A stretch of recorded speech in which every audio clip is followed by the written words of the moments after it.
Hey guys, it's Ghoul and today I am going to be doing a treehouse build in the amazing world of Glimmerbrook. I wanted to include some stilts and I wasn't quite sure on how I wanted the shape of it, but I definitely knew that I was only going to do one, maybe 1.5 layers, as I didn't want to go too crazy. I did change my mind about the stilts a bunch of times, but I thought this one would be more beneficial covered by the trees. I did include a sneaky little ladder for the top build, as I kind of guessed we could go a little higher.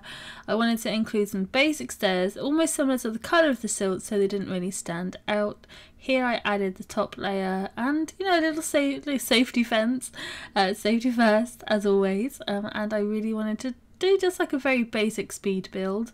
I didn't want to go too fancy, as I am known for going over the top with builds, and I just wanted to keep this one relatively simple, so we went with brown slats, which I thought was super good, and they fitted with the theme well as the very green roof, which I thought was absolutely crazy. Inside I wanted to go for very similar wood, just like as it would be from a treehouse. I knew I wanted to cover the basis in trees, but I thought they would be a little higher than expected. It's only just occurred to me that I could have made it a little smaller, but overall I'm really happy with how it turned out. I wanted to add like a bunch of different trees just to get like a different perspective and to kind of make it a little hidden.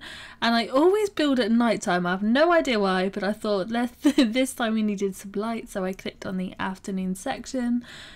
I wanted to add some plants here for texture, as I was going to go down a different path, but I just figured if we just cover the basics, this speed build will be a decent speed build on time. I included just some general greenage because I thought, again, the treehouse, we need trees, we need like that kind of leaf coverage. Overall, I probably would do a few things a little differently, maybe make the house a little smaller so it'd be covered by the trees a little more, but overall I did like the fact that we just mixed a bunch of trees in, and it kind of looked good. I was happy with that. We always tend to go for the same kind of windows, so this time I thought I'd do something different and go for different windows on different levels, which normally for me I don't like doing. I like the symmetrical kind of look, but we kind of went there with these ones and I think they fit the slats really well. This is the kind of time where I put the little lights in, just so we can see really what we're doing and how much space we actually have. There was more space than I thought, and I did end up moving the ladder, and I thought that we should decorate the inside pretty much the same as the outside. I did go for some slats. I wasn't quite sure why they were two different colours, but I think it's the lighting and how many windows there were and such. I did a very basic kitchen because I just wanted it to look kind of like someone had thrown all the stuff up there that probably they didn't use much anymore and made it kind of like a den, which I thought was really cool. I didn't want to go over the top with decorations. Again, this is a pretty quick speed build, so I just thought I would add super basics in and make it look, you know, really nice but also really minimal, which is the opposite of what I ever do. So yes, this was definitely a challenge. I wanted to include a little bathroom, not quite sure why, I just thought it would fit the house a little better. I wanted to include the same doors as before so it all matched, and this was the best tool I had. I always forget I can click on this bit to kind of give it like a bird's eye view kind of thing so that we can definitely see where things are going. So much easier than trying to fit the walls around everywhere and go a little crazy, which I tend to do a lot. So this is definitely something I will be implementing a lot more. I did like the way it turned out in the end, and I really just wanted to include very basic bedding, because again I didn't want to put too much effort into making it look nice. I wanted it to be pretty functional and kind of like a den. As I say, I think it would be the wise choice, and I did enjoy some of the stuff I've put in, and I probably would use this again. I always have a habit of second guessing myself, so I literally just found the first things and shut them up, and I thought, do you know what, I actually really like this, it's really cool. I realised I didn't do the inside of the bathroom, so that was easily fixed, and I did a few rugs and tried to make it a bit more homely, but this wasn't my first focus.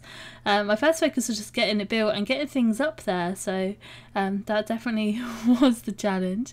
I noticed here that the tree was sticking into the house, and as per usual I always forget, so I did it there and then straight away so it would be fixed, and I added a few pictures. I definitely think I would add a few more pictures next time, but again I didn't want to make it look too perfect. I just wanted it to be, you know, pretty normal. I couldn't figure out why this wasn't coming up right, so I added a darker colour on the walls.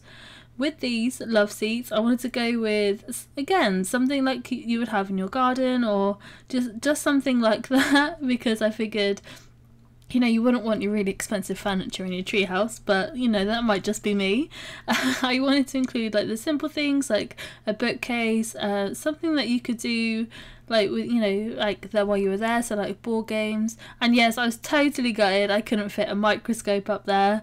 I wanted to include a few bits that we could do arts and crafts wise, just somewhere where you can chill out. And as I said, I wanted to make it look almost like a little den, so I did put in some like rugs, and I just wanted it to look kind of like, the only way I can describe it is like a den where you kind of put all your second to best furniture bits in. So like it's comfortable, it's good stuff, but it's not your best. And like you can just spend hours up there crafting or reading or just getting away from the world for a little bit. And I think we kind of did that. As I say, this is definitely one of the quickest speed builds I've done, and I really enjoyed doing it. Let me know if you guys want to see more of stuff like this in the comments below. I'd absolutely love to take on some more challenges. I did end up putting a few little bits in at the end because, you know, it's me. I put in like a few plants, and I definitely love putting these here. I thought they fit the space super well. And window boxes. I thought it would just add to the whole greenery kind of look, and it wouldn't be so obvious that there was a giant brown house in the middle of the trees. I thought it looked kind of good, and I think I added some ivy in as well, just because I saw it and I figured that it would be super cool. Wow, for the crazy camera skills there. Yeah, I definitely included some more little bits inside and outside. I made this little trellis roof, which I thought would be really cool, and then I realised like it wasn't even, so we went back and we fixed it just to give like a little bit of definition to the house. I tell you what, this is not easy on PS4 to do, so I'm actually really happy with how it turned out. I knew I wanted to add a few more pieces, but I really couldn't figure out what I wanted to do, so I might come back at another time and add some more homey bits. But for now, we just did the tissue boxes, a few books here and there, a few frames, and the infamous cookie jar. So there is a cookie jar in all of my builds. If you can find it, let me know. Because it's just a little calling card that I tend to do on every single build. I love it. It's very me. So this is where we put the ivy in. I've never used ivy on a build, and I'm not quite sure I will again. It was pretty tough to kind of measure what I wanted. There's a few gaps, and that really did irritate me, but I did like the fact that it looked like, you know, there was it was hidden by trees, and I thought it looked, you know, looked really good. I definitely don't know if I would use them again, but for the build that we used for it was definitely fitting and fun. I did add the next piece. Actually, the next piece was quite funny because I was like, I'm not going to fit any more in. And then I was like, oh, actually, I better fit some more in. I wanted some kind of greenery on the inside of the house to match the outside. So yeah, I did go for these amazing like hanging flowers, which are part of the realm of magic, where you can kind of dry your herbs, which I thought was amazing. And these are the last little cluttery bits. So I am... I actually really, as I say, I really enjoyed doing this build. I wanted to include, I think, something like a little chest of drawers, just to like put your little knickknacks on. I did think about sectioning off the building, but I'm really glad I didn't in the end. And again, just adding like little bits that are a bit mismatched and a bit fun. But overall, that was my spooky build. So if you like that, please leave a like, a comment, a subscription, whatever you feel like doing. Thank you so much for watching, and check out some of my other videos right here. Bye guys.